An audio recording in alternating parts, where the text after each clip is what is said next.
My ex-wife announced her new husband would walk our daughter down the aisle. I said fine, then pay half the wedding costs. Their response left everyone speechless. I'm Daniel, 52, and I've spent the last 14 years raising my daughter alone. When I say alone, I mean it. Her mother walked out when she was 8, chose a new life with someone else, and became a ghost who sent birthday cards twice a year, if we were lucky. Now my daughter, Lily, is 22 and getting married.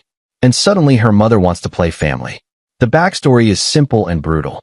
My ex-wife, Patricia, left us in 2011 for a colleague from her law firm. No warning, no attempt at counseling. One Thursday she told me she wasn't happy, that she'd met someone who understood her ambitions, and by Saturday she'd moved into his condo downtown. She said Lily could visit whenever she wanted, but those visits became monthly, then quarterly, then almost nothing. I never badmouthed Patricia to our daughter, didn't have to. Lily saw who showed up and who didn't. I worked as an engineer, arranged my schedule around school pickups, learned to braid hair from YouTube videos, attended every parent-teacher conference alone. Patricia sent child support checks, always on time, always the exact legal amount. She remarried 2 years after our divorce, some guy named Greg who owned a consulting firm. They moved to a bigger house an hour away. The distance became an excuse. Lily and I built our own world. Movie nights every Friday. Pancakes shaped like her favorite animals on Sunday mornings. I taught her to change a tire, helped her study for the SATs, held her when her first boyfriend broke her heart. I sat through every dance recital, every choir concert, every volleyball game. When she got into college, we celebrated at her favorite diner, the same booth we'd sat in hundreds of times over the years. We were a team, and that was enough. Then 6 months ago, Lily got engaged to her college sweetheart, Adrian.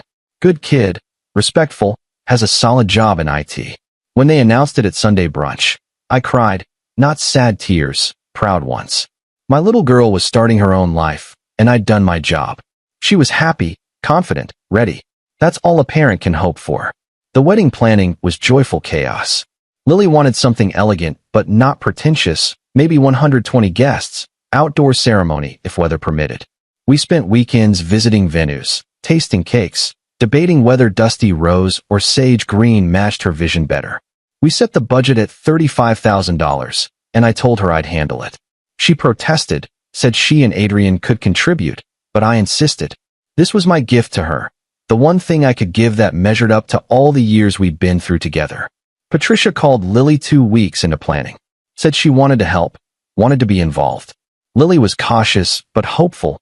Some part of her still wanted a mother, I think. They had coffee. Patricia said all the right things, cried about missing so much time, promised to do better. She asked about the wedding, offered suggestions, said she'd love to be included in the planning process. I stayed quiet. Wasn't my place to interfere, and Lily was an adult. If she wanted a relationship with her mother, I wouldn't sabotage it. But I also didn't trust Patricia as far as I could throw her BMW. 14 years of absence doesn't vanish over lattes and apologies. The first real wedding planning session with Patricia happened 3 months ago. Lily invited both of us to the venue to finalize details. I arrived early, went over seating charts with the coordinator, confirmed the deposit schedule. Patricia showed up 20 minutes late in designer sunglasses, Greg trailing behind her like an expensive accessory. Daniel, she said, offering a tight smile. You look well. Patricia. We were civil. Frosty, but civil. Lily was so nervous trying to keep the peace that I made extra effort to be pleasant. We discussed flowers, discussed the menu, discussed the timeline. Patricia had opinions about everything. Insisted on upgrading the centerpieces, suggested a more expensive photographer she knew, thought the signature cocktails should be more sophisticated. Each time, she'd glance at me like she expected me to object. If Lily wants it, we'll make it work, I said. I saw something flicker in Patricia's expression. Annoyance, maybe. She wasn't used to me being agreeable. Our entire marriage, I'd been the practical one, the one who questioned expenses and suggested compromises. Now I was saying yes to everything our daughter wanted, and Patricia seemed almost offended that I wasn't playing my old role. As we were wrapping up, Patricia dropped it casually, like she was commenting on the weather. Oh, and Greg and I were thinking, wouldn't it be wonderful if Greg walked Lily down the aisle? Since he's been such a positive male figure in my life, and it would mean so much to our family. It would really symbolize our unity. The room went silent. Lily's face drained of color. The wedding coordinator suddenly became very interested in her clipboard. Adrian shifted uncomfortably beside Lily. I looked at Patricia, then at Greg, who had the decency to look uncomfortable. That's Lily's decision, I said carefully. Well, obviously, Patricia said, turning to our daughter with a bright smile. Sweetheart, what do you think? Wouldn't that be a lovely way to honor our blended family? Very modern, very inclusive. Lily's voice was small. I need to think about it. I wanted to scream. Wanted to ask Patricia if she'd lost her mind, if she had any idea how insulting this was. Wanted to ask Greg if he genuinely thought he'd earned that right. But Lily was looking at me with panic in her eyes, terrified this would turn into a fight, terrified she'd have to choose sides in front of everyone. So I smiled. Take your time, honey. It's your day. Whatever you decide is fine. We left separately. In the parking lot, Lily grabbed my arm, tears streaming down her face. Dad, I don't want to hurt anyone. You won't, I said firmly, pulling her into a hug. Whatever you decide, I'll support you. But Lily, this is your wedding. Not your mother's do-over fantasy. Not her chance to rewrite history in front of her friends. She nodded against my shoulder, wiping her eyes. I thought maybe if I included her, if I made her feel important, she'd actually stay this time. That she'd want to be in my life for real. That broke my heart more than anything Patricia had said. Over the next 2 weeks, Patricia called Lily constantly. Sent articles about modern wedding traditions, about co-parenting unity, about letting go of the past. She framed it as progressive, as evolved, as the kind of thing emotionally mature people do. She invited Lily to dinner with her and Greg 3 times, always steering conversation back to the aisle walk. She sent Pinterest boards of blended family weddings with multiple father figures. I said nothing. Didn't lobby, didn't guilt trip, didn't compete. Just reminded Lily that I loved her and wanted her to be happy, whatever that looked like. Finally, Lily called me one evening, voice shaking. Dad, I think I want you and Greg to both walk me down the aisle. Would that be okay? I know it's weird, but maybe it's a compromise. Maybe it would make everyone happy. Lily, I interrupted gently. Is that what you want, or what you think will keep the peace? Long pause. I could hear her breathing, could picture her sitting on her apartment couch, trying not to cry. I don't know anymore. I feel like whatever I choose, someone's going to be hurt. Then wait. You don't need to decide today. You don't need to decide this month. Take your time. But Patricia wasn't patient. She pushed. She cried to Lily about wanting to be part of this milestone, about Greg being her husband and deserving recognition, about how painful it was to feel excluded from her only daughter's wedding. She made it about her feelings, her needs, her redemption arc. Never asked what Lily actually wanted. Never considered that maybe she'd forfeited certain privileges when she walked away. And then came the dinner party. Patricia insisted on hosting an engagement celebration at her house, insisted it was tradition, that both families should come together before the wedding. Lily agreed, desperate to make this work, desperate to believe her mother was genuinely trying. So 2 weeks ago, I drove to Patricia's pristine suburban palace with its manicured lawn, fountain in the front yard, and 3-car garage. The house was full of people I didn't know, Patricia's friends from the firm, Greg's colleagues from his consulting business, a few distant relatives I vaguely recognized from our marriage. Lily and Adrian were there, looking overwhelmed and out of place. Patricia had hired a caterer, set up a champagne fountain, hung string lights in the backyard, turned it into a production. This wasn't an intimate family gathering. This was a performance. I stayed on the edges, made small talk with Adrian's parents, counted the minutes until I could politely leave. Patricia flitted around playing hostess, introducing Lily and Adrian to people they'd never met, acting like the devoted mother she'd never actually been. Then Patricia called for everyone's attention. Stood in the middle of her living room with a glass raised, Greg beside her, beaming like they'd accomplished something. I just want to say how grateful I am that everyone's here to celebrate Lily and Adrian. She began, voice clear and carrying. Lily, sweetheart, your father and I are both so proud of you. Watching you grow into this incredible young woman has been the greatest joy of my life. I nearly choked. She'd watch from a distance, through occasional phone calls and Facebook photos. But sure, greatest joy. And I'm thrilled to announce, Patricia continued, smile widening, that we've come to a beautiful decision.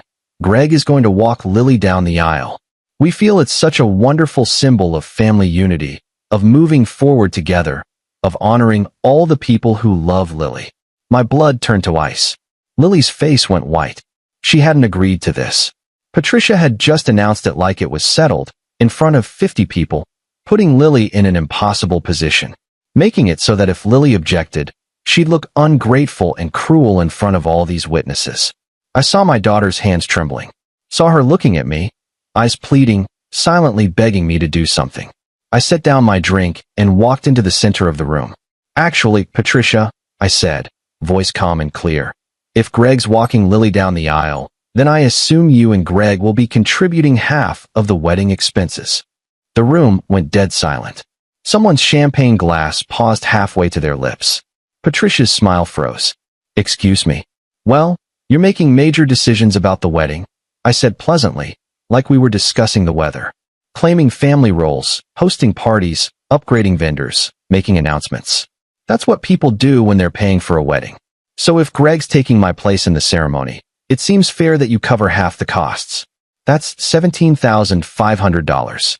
I can send you the invoice breakdown tomorrow if you'd like to review the expenses. Greg's face went red. Patricia looked like I'd slapped her in front of her entire social circle.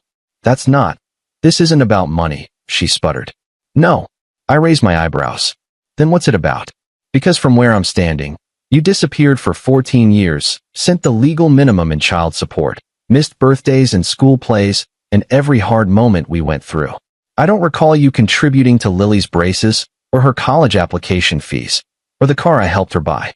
I don't remember you being there when she broke her arm in 6th grade, or when she didn't make the varsity team and cried for 3 days. But now you want the ceremonial honors.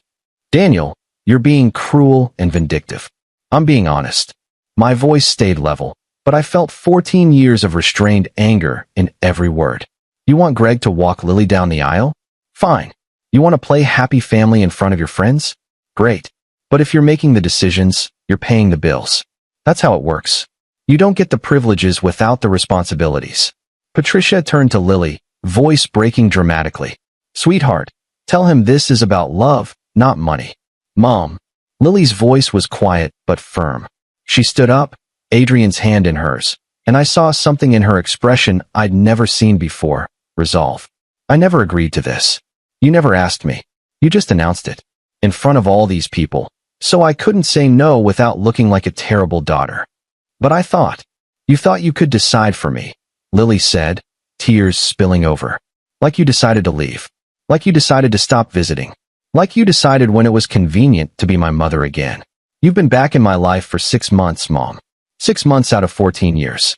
And you think that earns you the right to push out the parent who actually raised me. The room was silent except for someone's champagne glass being set down too hard on a table. Patricia's face crumpled.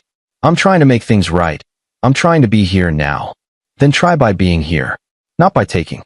Not by pushing Dad out of the one moment he's earned. Lily's voice cracked. Dad's the one who braided my hair for school pictures. Dad's the one who taught me to drive.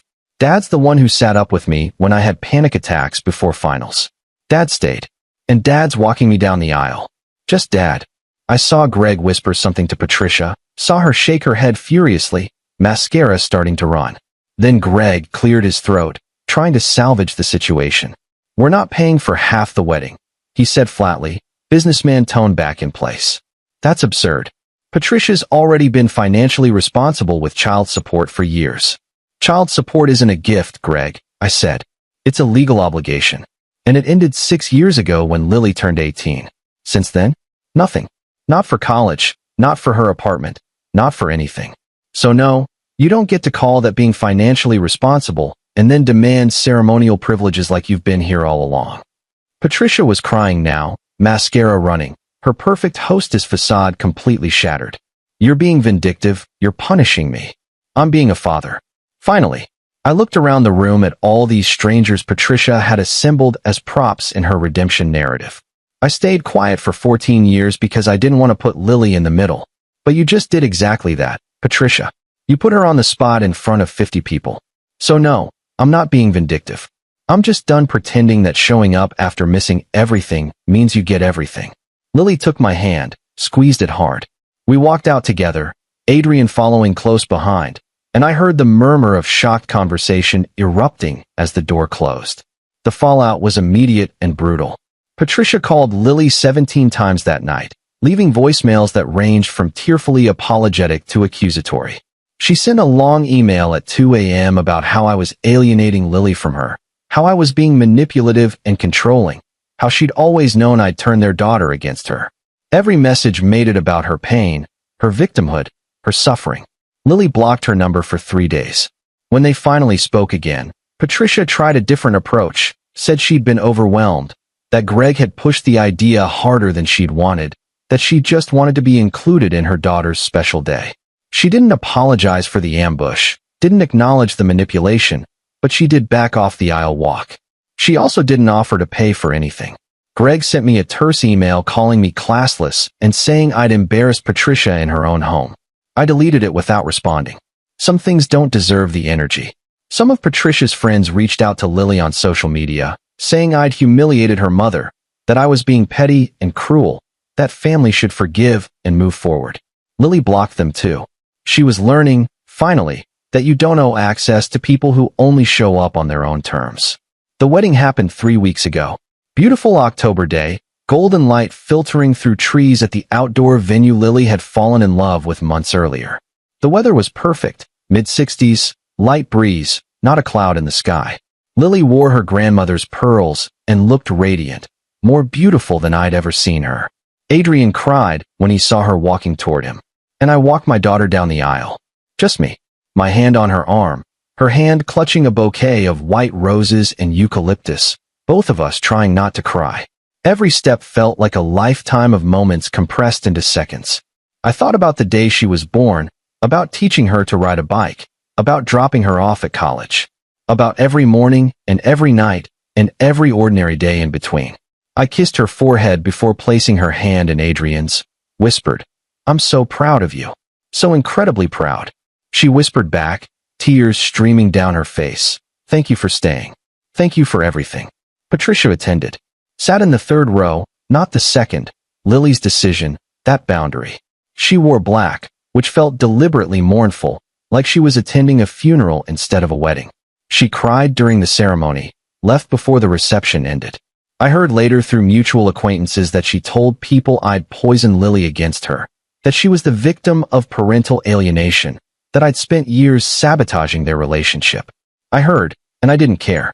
Because at the reception, during the father-daughter dance to My Girl, Lily hugged me tight and said, "You've always been enough, Dad. More than enough. You're everything." That was all I needed to hear. All I'd ever needed. Greg never apologized. Patricia sends occasional texts to Lily now, surface-level stuff about holidays and weather, asking how married life is treating her. Lily responds politely, cautiously, with the same energy Patricia offers. She's building boundaries, learning that you can love someone and still protect yourself from them. That you can leave the door open without letting someone walk all over you. As for me, I'm done being silent to keep the peace.